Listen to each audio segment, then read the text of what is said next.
There are moments in professional sports that stop everything.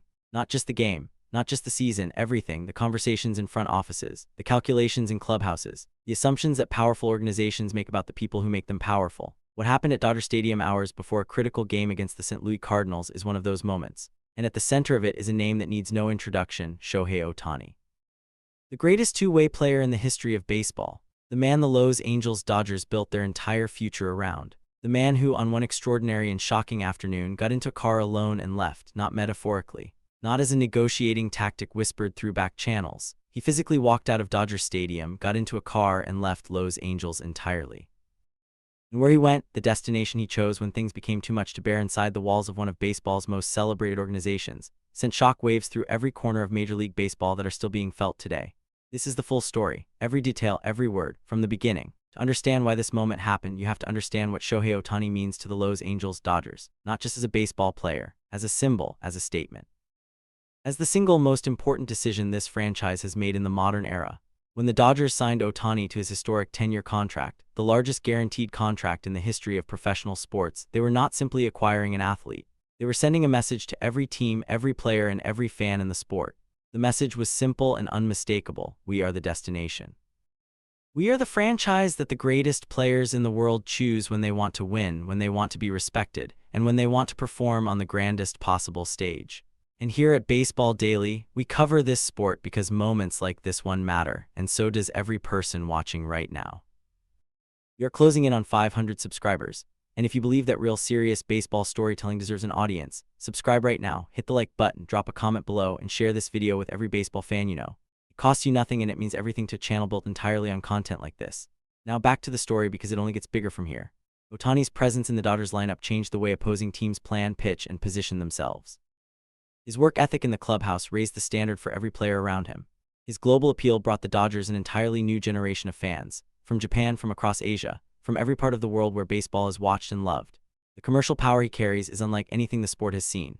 He sells merchandise in countries where most American players are completely unknown. He draws fans to stadiums across the country simply by being in the building. He is not just a player on a roster. He is the foundation stone upon which the Dodgers have staked their entire competitive and commercial future.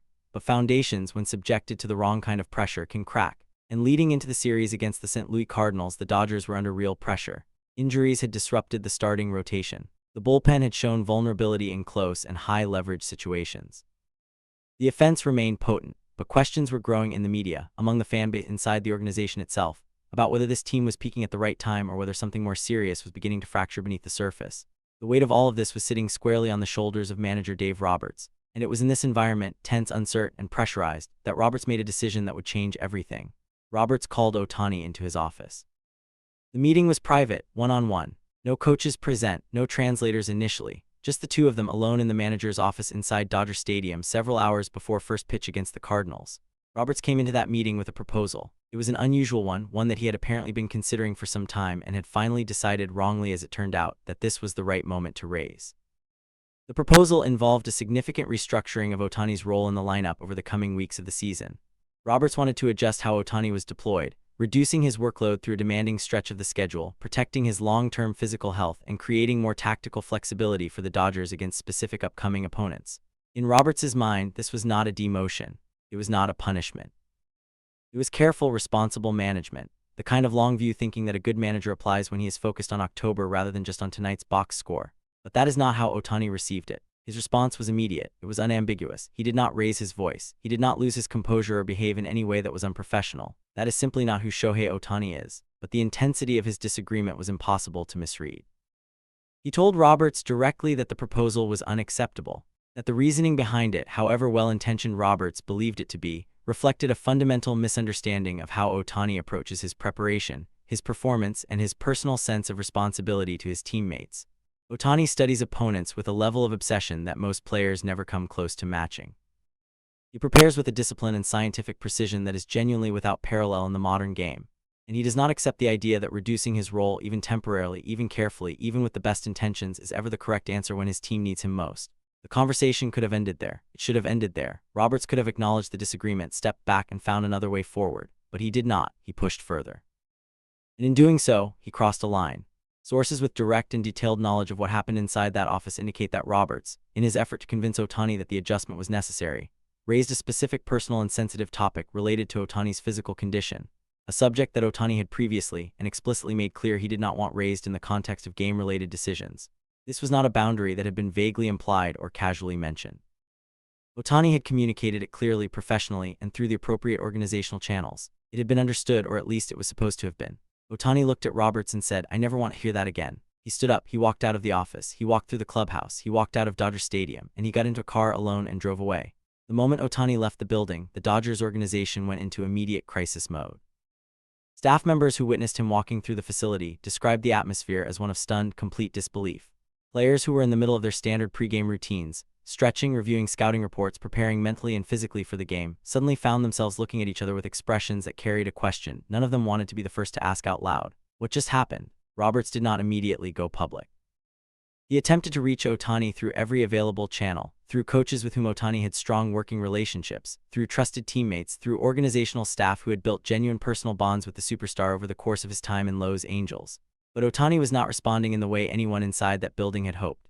The clock was ticking. A game was approaching, and the most important player on the roster was gone. Then Roberts made his second critical mistake of the day. Frustrated under enormous pressure, with first pitch drawing closer and his franchise player nowhere to be found, Roberts reportedly sent a message to Ohtani through a team official.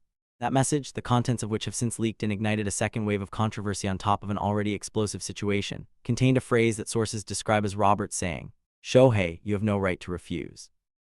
Those words landed like a grenade inside an already burning room. In professional baseball, there is an unspoken but deeply understood structure of authority. Managers make decisions, players execute them. That is the foundational framework of how the game operates at every level. But Shohei Ohtani is not a conventional player operating within a conventional framework. He is, by any honest and objective measure, the single most valuable asset in professional baseball. A player who carries the commercial, competitive, and cultural weight of an entire franchise every time he steps onto a field. A player whose name and image generate revenue in markets that most American sports organizations have never successfully penetrated. A player who, when he signed his contract, did not do so as an employee accepting a job offer. He did so as a partner, the most important partner the Los Angeles Dodgers have ever had. To tell that man he has no right to refuse, particularly after crossing a personal boundary that he had clearly, explicitly, and professionally established, was not just a tactical error in the heat of a difficult moment. It was a fundamental and dangerous misreading of the entire relationship between the Dodgers and the player who makes everything they do possible. Ohtani received the message, he read it, and he did not turn around. By the time the Los Angeles Dodgers were preparing to take the field against the St. Louis Cardinals, the question that had started inside the stadium walls was spreading rapidly across social media, sports television, radio, and baseball circles around the world. The question was the same everywhere it appeared. Where is Shohei Ohtani and where is he going? The answer, when it came, was not what anyone had anticipated. Ohtani had not checked into a hotel somewhere in Los Angeles to wait out the situation in private. He had not gone to his home to take time and cool down. He had gone to Los Angeles International Airport, and the destination confirmed by sources tracking the situation sent the baseball world into an immediate, electric, and genuinely historic frenzy. He was heading to Japan, not because of a family emergency, not because of any previously scheduled personal or professional commitment. He was going home, back to the country where he was born and raised, back to the place where he first discovered baseball as a child and decided it would be his entire life. Back to the country where he developed into the most extraordinary baseball talent the sport has ever seen. Back to the place that no matter how many years he spends in the United States, no matter how many records he breaks, no matter how many championships he wins, remains the foundation of everything he is. Japan is not simply a geographic location for Shohei Ohtani. It is his identity. It is the place he has always returned to in his mind, and now in person when he needs to find clarity. When he needs to remember who he is outside of the expectations, the contracts, the cameras, and the pressure. By choosing that destination in this specific moment, Ohtani was communicating something that no press statement and no spokesperson could have articulated more powerfully. The reaction across Major League Baseball was immediate and unanimous in its shock. Front offices that had spent years watching the Dodgers build around Ohtani were now asking themselves questions they had never expected to be asking. Clubhouses around the league were processing what it meant for a player of that stature to walk away from his team mid-season under those circumstances. Press boxes from coast to coast were scrambling to understand the full scope of what had just unfolded. Inside the Dodgers organization, two distinct camps have formed in the aftermath. There are those optimists, believers in the durability of professional relationships, who argue that this storm will pass. That Ohtani's deep and proven commitment to winning, his professionalism, and his investment in what the Dodgers are trying to build will ultimately bring him back. That what happened before the Cardinals game will become, in time, a painful but ultimately manageable chapter in an otherwise extraordinary story. But there are other voices inside the organization. Quieter voices, more cautious voices. Voices that are not at all certain the optimists are right. These are the people who point out that Ohtani did not sign his historic contract to be managed like any other player on any other roster. Who note that the boundary he communicated was explicit, was understood, and was crossed anyway. Who asked the harder question: if the trust that was built over years of careful relationship management can be broken in a single private meeting, can it ever be genuinely and completely rebuilt? Robert's own position inside the organization is now under serious scrutiny. A manager recovers from tactical mistakes. Managers make them constantly. It is an inherent part of the job.